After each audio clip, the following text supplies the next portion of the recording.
Hey, what's up everyone? Coach Danny here. In this wrestling movement video, I'm going to be talking about the back step, so check it out.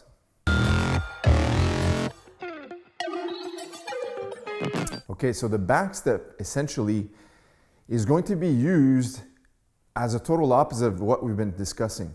So I talked about level changing, drop stepping. That's to get some shots in. Sometimes in wrestling you want to be able to do some throws, such as the arm throw or the headlock.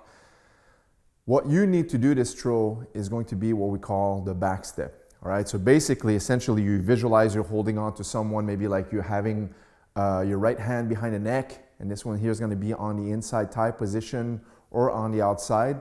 But essentially, what you're going to be doing is stepping across so you can actually bring your back foot in, and then you can actually bring in your hips in order to throw someone. Okay, so the movement as a solo exercise, what you want to do is always keep in mind that you want to have either a square stance or the foot that's going to lead is going to be the lead foot. So for example, maybe I'm in a square stance here. That means if I'm going to have my right lead, this one is going to step across so this one can actually turn in.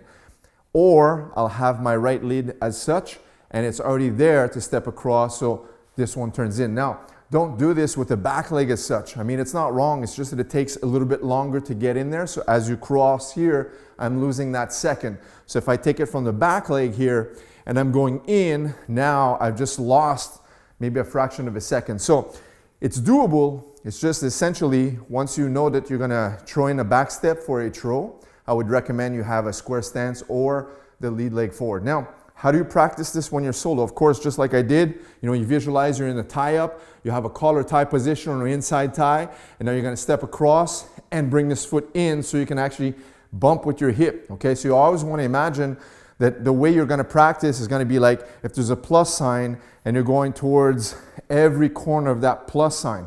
So where you're standing here, you wanna get that first quarter turn and practice a few reps there. And then once you get into that comfort zone, you're going to turn 180 totally. So I like to practice it just as such, where I just turn to this corner and then do a few reps here as I turn to this corner. Just get my feet together. Now, once I'm used to this, I'm going to turn totally. So from the side here, once I'm used to just turning quarter turn, now I'm going to get that 180 turn as I'm controlling the bicep inside control here. I'm going to tie up and now look.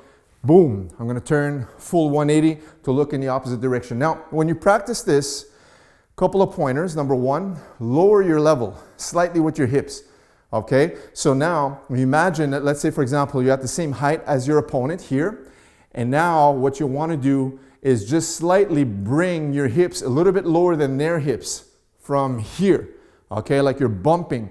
So every time you bump also, so now imagine it's almost like a ball and chain. So this is going to actually bump this one, and as it brings it back, almost like a pendulum, it pushes that energy forward. Well, that's my hip bumping into the opponent's hip. So every time I do this, I want to visualize that I'm bumping the hip, boom, and pushing the opponent's hip who's absorbing the impact. That way they become light in order for me to throw them. Now, I would recommend you can also practice this against the wall, all right? So for example, place your hands here, and now just lean onto the wall and keep a square stance. Now practice stepping from left to right, okay? And then once you're comfortable with this, you can also just do it on the same side, just stepping across, step on the same line. Once you're comfortable with this, now you step across and you bring your back leg in, and then you come back. 1, 2, 1, 2. 1, 2, 1, 2. Just bumping that corner. And once you're used to this one, now you're going to want to turn 180. As you get to here, on the ball of the foot, you're going to spin and rotate against the wall, facing the wall, because you're projecting the opponent in this manner, right? So against the wall, once again, you're going to step across.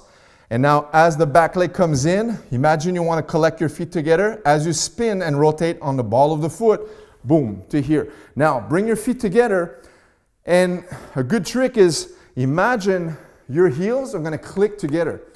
So it's almost as my left foot comes in, it bumps in and pushes the right foot into position. All right. So once I'm ready to get my hip throw, I don't want to have this type of position here where my feet are separated as such, because think of it like this. If I'm getting in this position trying to throw somebody, what will happen is my base is too wide and I have no pop into my hips, right? Let's say, for example, I'm holding the neck here, I have the collar, and the inside bicep control is going to be using too much force from my arms and I have no pop from the hips.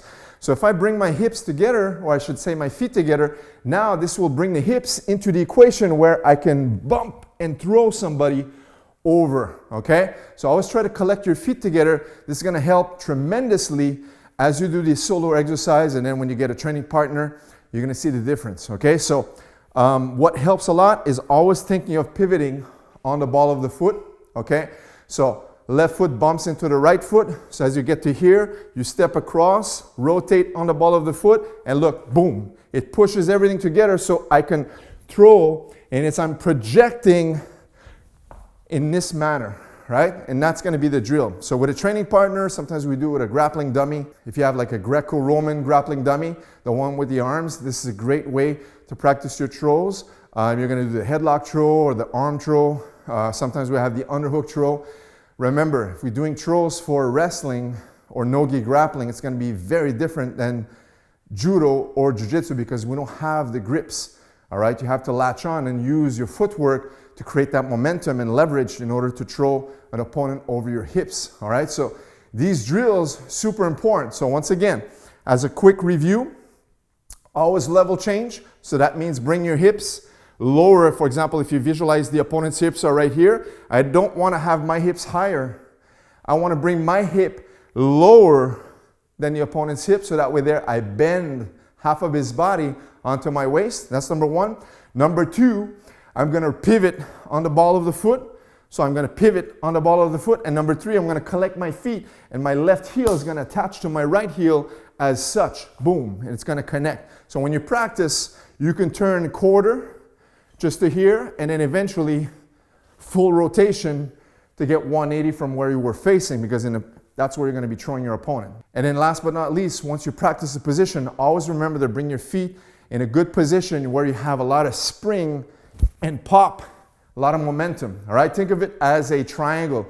If the base of the triangle, let's say for example my arms were the two sides of the triangle and there's an imaginary base here, forms the triangle. If this is the width of the base, if you look at the top of the triangle, it's not very high, right? So now if I bring the base together where my elbows come in as the base of the triangle, now the top of that triangle gets much more steep, right? And that is the position of my hip right here. So that's what I want to visualize, is the base of my feet. When I come up here, boom, and that's where I'm throwing my opponent, all right? So these drills against the wall are an excellent exercise you can practice. Place your hands once again, and just from here, boom, quarter turn, boom, quarter turn, boom, quarter turn, boom, 180, come back here, boom, 180, come back here.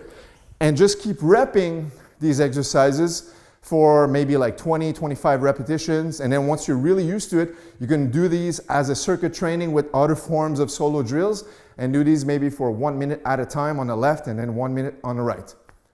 All right, guys, so there you have it. The back step, great footwork exercise you should be practicing for your jiu-jitsu, your wrestling, your nogi grappling. Guys, hope you enjoyed this content. Leave us a thumbs up. And if you are new here, make sure to subscribe to this channel for more tutorials just like this one. I will see you in the next video. Take care.